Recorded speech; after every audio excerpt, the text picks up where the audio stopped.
Hi, this is my second vlog post about the leadership interview. So the interview I conducted was with a woman named Tracy Brosek, Mrs. Brosek. She is a theology and English teacher at Gross, where I went to high school. She additionally, on top of just being a teacher, is involved in a lot of student leadership organizations. She was never my particular leader, but she was involved and worked with my leaders. Additionally, she's very active in her church life, has a family, and she just cares very deeply about her students.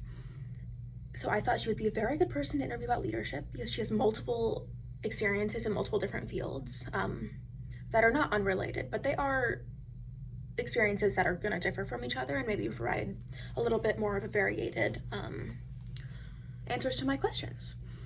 And also she was my academic decathlon coach for my senior year. So that was leading a team of give or take 10 students, in which I think she did a wonderful job. So I reached out to her and conducted my interview today. And so I'm going to go through some of the insights I received to the questions posed, and just sum up her ideology and how that looks in her leadership and how I could apply that to my life. So the main thing that led the answers she gave me was a quote from St. Thomas Aquinas that she always uses. It's on her wall. I think she said it about every day in class. It's to love is to will the good of another. It's pretty self-explanatory, but essentially how she uses it in her life and how she encourages us to use it is you can't just love someone if you don't want the best for them. And so every decision she makes, every action she does is really just to improve someone else's life and to really do the best thing she can for them. And so how does this show up in her leadership, in her roles as a teacher and as a leader in her church and as an extracurricular coach or teacher involved in that? Is the real question, which I will get into in a minute. She said that she got into leadership or teaching or any form of being active in her community just because she wanted to give students the skills to handle the challenges or obstacles in their lives. She said that she isn't in it for the recognition. She doesn't care as much about being known as a leader or about getting the applause or the acknowledgments for what she does. She just really cares about her students, and she wants us to be able to leave her class, walk out on the graduation stage, and then be able to handle our lives and everything it's going to throw at us, whether that be personal, professional, academic, faith, whatever capacity. She just wanted us to have the skills and the confidence to be able to take that on, which is why she got into leadership. Some of the challenges she experiences, she feels that sometimes she can be a little uncaring. Or not uncaring, but she can come off as uncaring because she's very logical.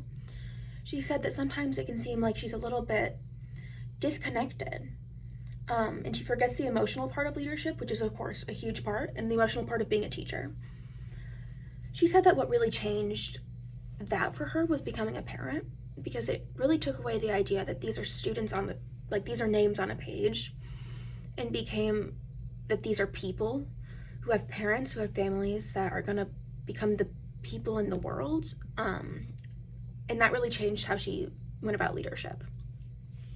So how she goes about leadership now is her main goals, or the main principles she does leadership by, is honesty, transparency, and clarity. She just wants everyone to know, she said, a quote is, she doesn't want anyone to think she has a hidden agenda. She wants everyone to know what she wants going in, and what she wants is to educate us and to help us become better people and help us have the skills, be equipped with the skills to handle life. She wants it to be pretty clear what she's expecting, especially as a teacher. She doesn't want people to be confused about her assignments. She always said that her class isn't hard, but it's supposed to make you think. So those are just some of the things, more base level things that she uses as her leadership style. But some of the greater things that she uses as a leadership style, which she thinks are the most important qualities in a leader, are listening and observing. So she thinks it's super duper important to figure out, so again, willing the good of another. She said the hardest part of that is not willing the good, it's finding out what the good is.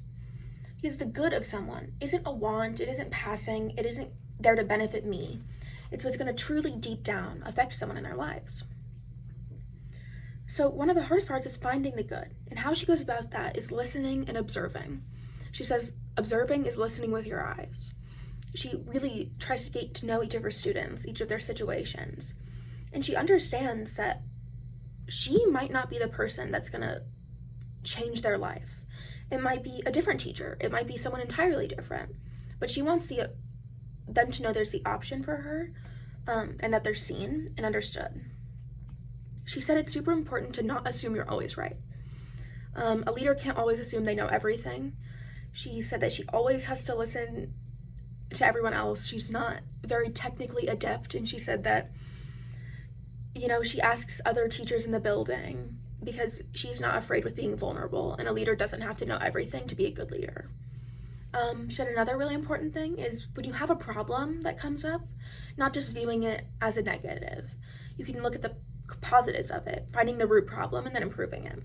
So a problem can actually be a benefit because then you can find a flaw with the system and then improve on it. And then she gave me 3 words to make a good leader or a good leadership style. It's competence, confidence, and humility. So competent, it's pretty self-explanatory that a leader needs to know what's going on and have some sort of idea on how to lead, what the goal is, and just figure out where the direction needs to be and how to accomplish that. So competency is pretty self-explanatory. She said confidence, because confidence, we need to be able to be trusted as leaders. You're never going to make it as a leader if you don't have the confidence in yourself, which then inspires confidence in other people in you. You need to know your worth and your talents and your strengths in order to achieve your goals, which come with the competence. But a little bit different, the third one was humility, which is a little hard to balance competence and confidence with humility. Those oftentimes don't go together. But she said it's really important to have that one because you need to know your strengths with confidence, and you also need to know your weaknesses. Again, you can't think that you know everything. She gave some examples of leaders in the building, the school building with her. Teachers that everyone loves and adores, helping her and doing with such humility. Even when they're so competent and confident in their skills, they never make someone feel less than.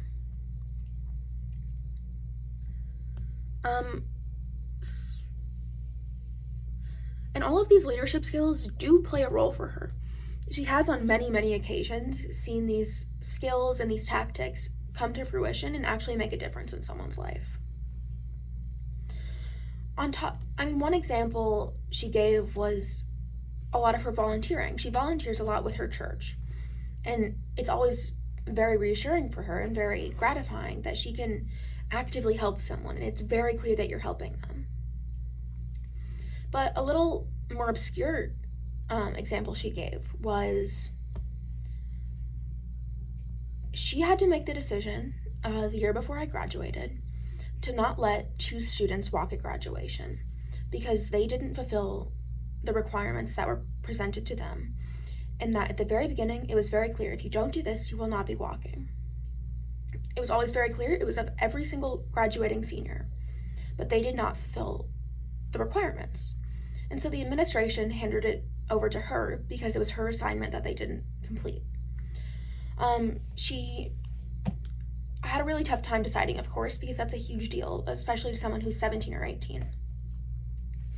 But she eventually decided that she wasn't going to let them walk because she was willing their good. And that might seem counterintuitive. It might seem like, well, it's good for them to walk at graduation. That's a really big deal for someone who's graduating high school.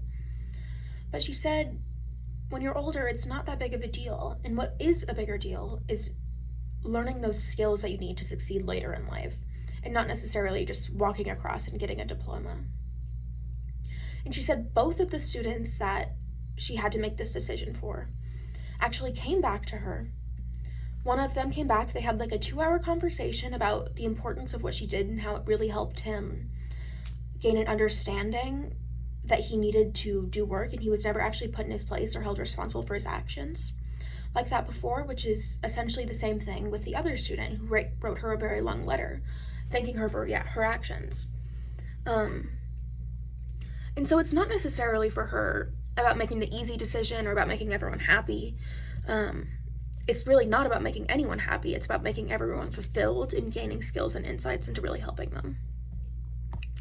And I learned so many more things from this interview that I am not going to talk about here because I want to get into some of the things I'm taking away from this.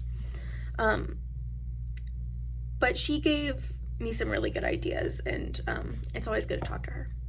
But what I'm going to take from this, from her leadership style, is to will the good of another. That's a quote I've heard hundreds of times. It's her favorite one. But sometimes it doesn't sink in as much. Like, when you're interacting with people, it's, oh, I'm willing the good of a person. To love is to will the good of another. Yes, that makes sense. Until you get to a leadership role. It can be difficult to will the good of another. It's difficult to find out what their good is, but even once you know, it's very difficult. Holding those students back from walking was not easy, but it was their good. So sometimes you really have to analyze what is actually best for someone. And that is really her entire ideology. In a leadership role, and really in life, which I'm going to take away for sure, because ideally, that's what I want to accomplish here. I mean, I want to help others and to be loved and loving. And I think the way she's going about her leadership is a really wonderful way to implement that in her life, and I will definitely be more mindful in my decisions and actions and thinking what is the best for this team and what is the best for my teammates and me long term, and not necessarily short term or immediate gratification. So that is just some of the insights I received from my interview with Mrs. Brosek, and my second blog post.